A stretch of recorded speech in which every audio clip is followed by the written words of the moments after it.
test only for geniuses. You need to cross this room, but without stepping on the black and white squares on the floor. There are only a few yellow squares on the floor, but they are far apart from each other. The first girl just took a look and said no one could do it. As expected, she was eliminated. Next came the second girl. She threw a rope, fixed it to the opposite door, and crossed the room along the rope. The third boy was very strong. With a light jump, he quickly crossed the room. As for the fourth boy, he exploited a loophole in the problem by resting his elbows and knees on the ground and inching forward bit by bit. At this point, only one boy remained. He just looked at the room and walked straight through. Amazingly, he also passed the test. Everyone else was stunned. The boy said the problem was no stepping on squares, but the squares on the floor weren't equal in length and width, so they were rectangles, not squares. The examiner was very satisfied and took them to the next round of testing. In this round, they had to navigate a maze within 5 minutes, then climb stairs to ring a bell upstairs. But only the first 3 people to ring the bell would be accepted. With the sound of the bell, the fourth test officially began. Rennie noticed arrows on each door, but they seemed to have no pattern. Just then, he remembered what Rhonda had said. Only by closing your eyes and feeling with your heart could you find a way out. It turned out the signs used Braille. Meanwhile, Kate, who always took unconventional paths, used a wrench to open the ventilation duct and crawled directly over the maze toward the finish line. Jack, with his powerful memory, tried one path at a time through trial and error, but he didn't know he was being followed by White. As he was about to exit the maze, White knocked him down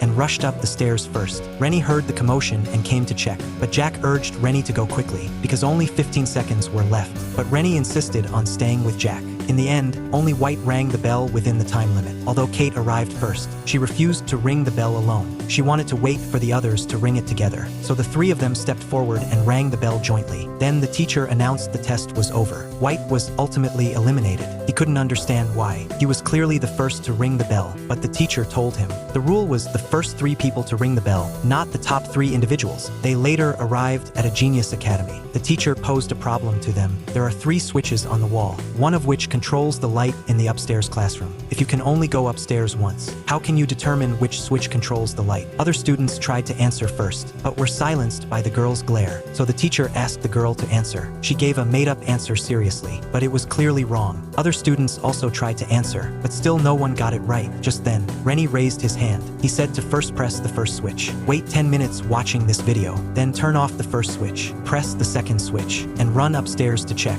If the light was on, it meant the second switch was correct. If the light was off, touch the bulb with your fingers. If the bulb was hot, it had been powered on before, so the first switch was correct. If the bulb was cold, the third switch was correct. The teacher was immediately impressed by Rennie, but Kate gave an even simpler answer.